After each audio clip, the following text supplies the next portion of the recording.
With just 2 days to go until America goes to the polls, Donald Trump and Joe Biden are making whistle-stop tours of the key battleground states in a bid to catch undecided voters.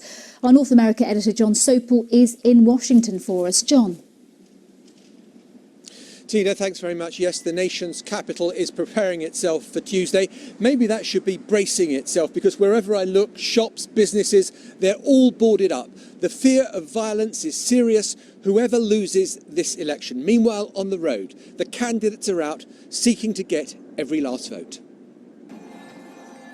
The ponderous marathon that is a US election campaign is now a sprint. Hello, Michigan. Hello, Pennsylvania. Hello, Broward County. Multiple stops, a whirl of swing states, and the person running fastest is Donald Trump, with polls suggesting he's lagging behind.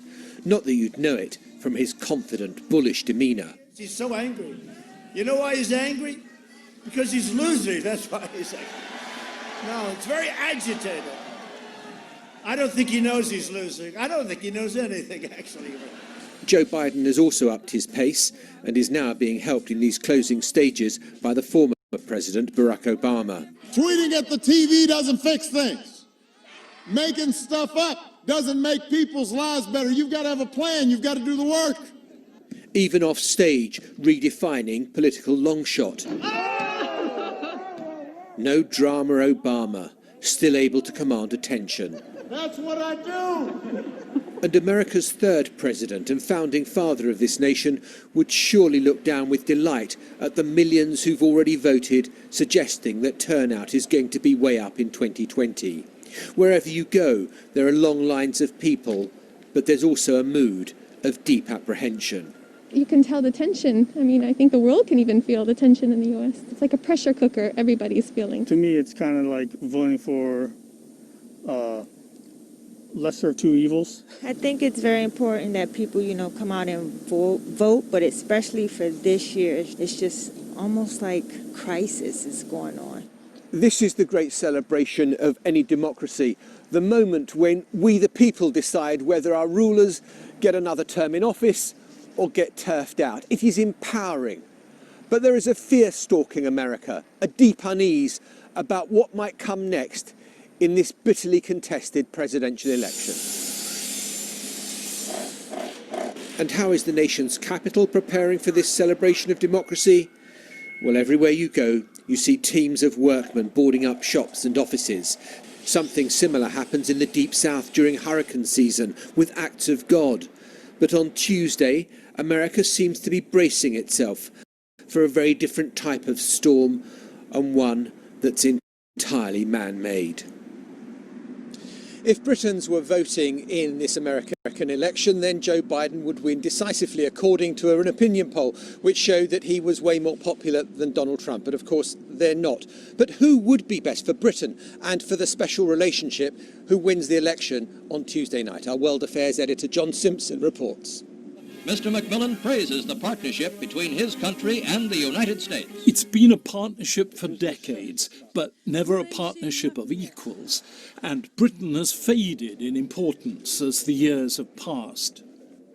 This sculpture in New Bond Street in central London represents the way a lot of Brits think about the relationship with America.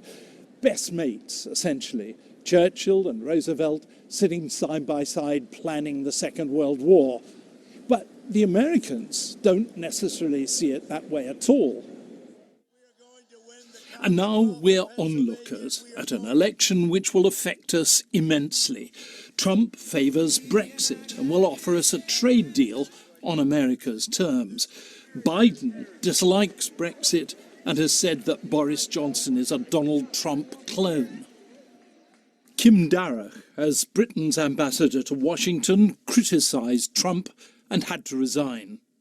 If it's Donald Trump, second term, I think we can get a quick free trade deal. He would prioritise that. And if Joe Biden wins? Post-Brexit Britain, no longer sitting around that EU table, can no longer be a spokesman for, influencer for US views on what the EU does. And that used to be an important part of the relationship. In the Biden camp, there's still a lot of hostility towards Boris Johnson personally. His past attacks on Biden's friend and close ally, President Obama, haven't been forgotten. Biden himself isn't at all anti-British, but he is strongly against a no-deal Brexit. This is the biggest change. I reported on Barack Obama's victory as the first black president in 2008. Now, after the killing of George Floyd and Black Lives Matter, race is an issue again.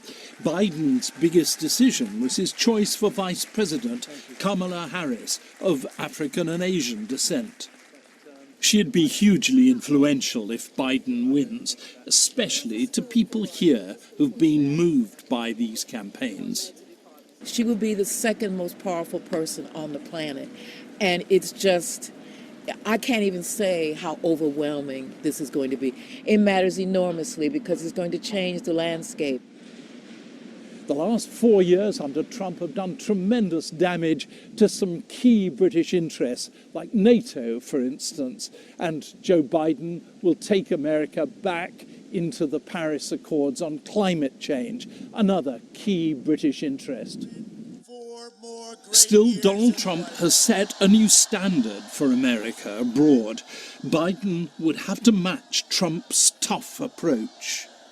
Biden has already made noises, actually, about protecting American industry from Chinese dumping and so on. So don't expect Biden to be softer than Trump. It is quite simply the most important election the world has seen in decades. And in Britain, it'll affect the lives of every one of us. John Simpson, BBC News. And in that election, it looks that turnout is going to be way higher than 4 years ago. And just a word about the polls. We've had the final polls in the key swing states, which are fascinating. They show Joe Biden ahead in all the key places, but not by such a margin that he can take anything for granted. And Donald Trump is not so far behind that he would think all is lost. Tuesday is going to be a nail-biter. John, thank you very much. John Sopel in Washington.